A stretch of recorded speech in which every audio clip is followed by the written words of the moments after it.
Champions লিগের প্রথম রাতে রিয়াল মাদ্রিদ জয়ের মধ্য দিয়ে তাদের চ্যাম্পিয়ন্স লিগের যাত্রা শুরু করে। ৩-১ গোলে তারা জার্মান দল স্টুটগার্টকে বেশ সন্তোষজনকভাবেই হারিয়েছে। ৮৩ মিনিটে রুডিগারের গোলে জয় প্রায় নিশ্চিতই ধরে নেয় মাদ্রিদিস্তারা। এরপর ইনজুরি টাইমে কারভাহালের পাশে সা করে বল নিয়ে ছুট লাগান এক কিশোর। এক পাশে তার এমবাপ্পে, অন্য পাশে ভিনিসিয়াস জুনিয়র।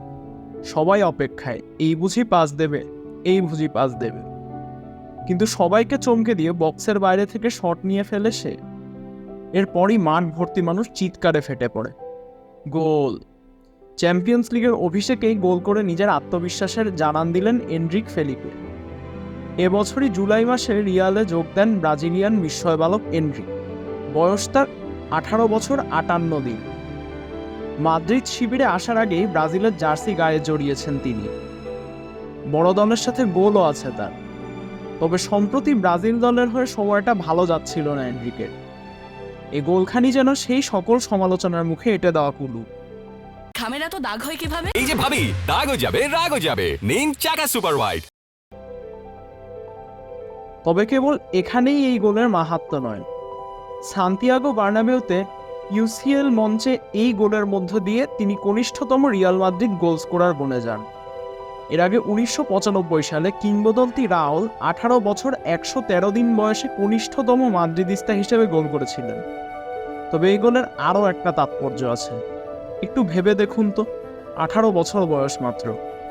জীবনের প্রথম ইউসিএল খেলতে নেমেছেন বদলি হিসেবে। বক্সের কিছুটা বাইরে তার পায়ে বল। এক পাশে সাবেক ইউসিএল জয়ী তারকা ভিনি, আর এক পাশে বিশ্বকাপ জয়ী এমবাপ্পে।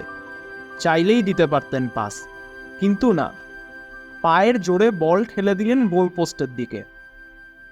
বল তো জানলে নাও জড়াতে পারত। এ যেন কিছুটা জুয়া খেলারই মতো, ভাগ্যে থাকলে হবে, না হলে নাই। কিন্তু গোল পেতে হলে যে দরকার প্রবল সাহস সহকারে সুযোগ নেওয়া। প্রচণ্ড মানসিক চাপের মুখেই শট নেবার মতো এই সাহসী সিদ্ধান্ত নিয়ে ফেলেন কিশোর এনরিক। ফলাফলও হাতে নাতেই পেয়ে যান। মাদ্রিদ জার্সিতে নিজের মাঠে ইউরোপীয় টুর্নামেন্টে গোল নামক অমৃতের স্বাদ পেয়ে যান ব্রাজিলীয় এই কিশোর। নিঃসন্দেহেই অনন্য এক প্রতিভা কিশোর এনরিক। মাদ্রিদে আগমনের পর থেকেই আলোচনায় ছিলেন। গত রাতের পর যেন তা আরও বেগ পাচ্ছে। সামনে তার বিশাল সম্ভাবনাময় ক্যারিয়ার। কিভাবে কাজে লাগাবেন তিনি, তার সময়ই বলে দেবেন। ইসমাম সরোয়ার্দী, খেলা ৭১।